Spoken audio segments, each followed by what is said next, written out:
Another harvest naman, guys. Spring onion.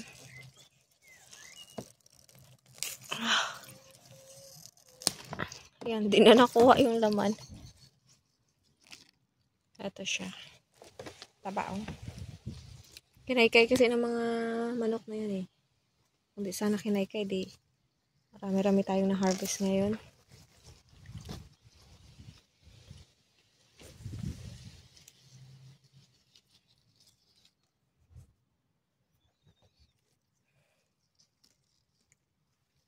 Ayan, malaki. Taba.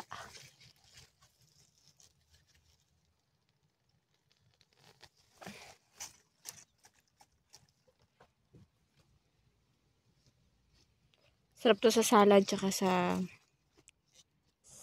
ginisa.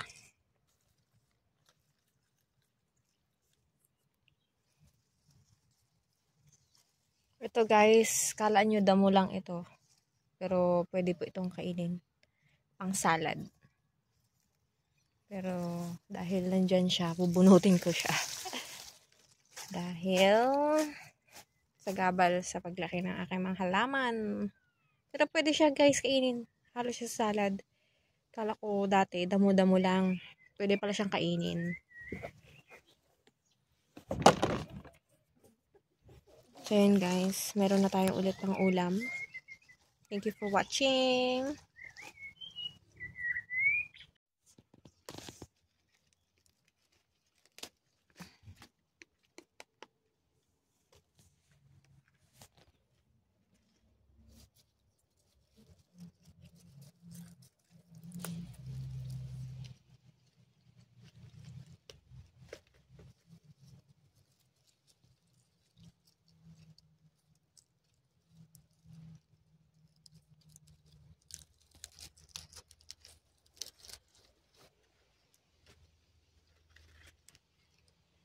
Ang salad.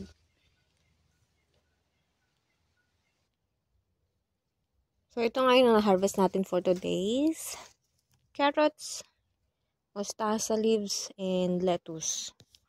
So nilinis ko na siya guys. Hindi na siya magubat. Pero alam ko wala na siyang ma-harvest dyan. Kasi lahat nagpuno na siya. Ayan, turn to seeds. Mga radish natin. So next crop naman ay kamatis. So pag buto na sila, pwede na ulit ng harvest ang buto. Ang tatanim ulit ay ng kamatis. So thank you guys for watching. Ito yung progress sa ating gulayan. So keep follow me and watch pa more. Bye!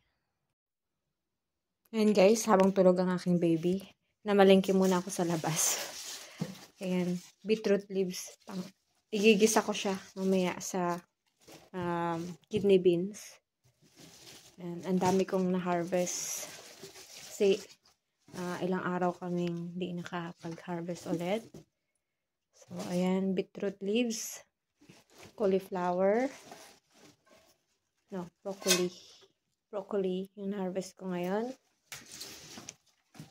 Tsaka yung mga baby broccolis na maaga silang kasi nga yung greenhouse na yun ay kinaykay ng manok. So kinain yung mga dahon.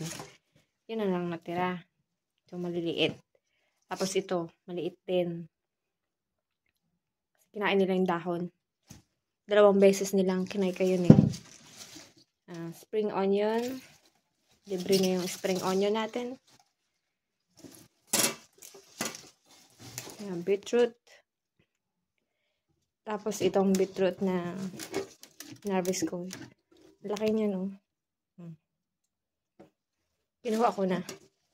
Celery. Yan. So, ayan guys. Thank God for the blessings. For the free blessings na na-receive namin ngayon. Dahil sa aming mga pananim. Ayan. Thank you, Lord. Thank you guys for watching. Bye-bye.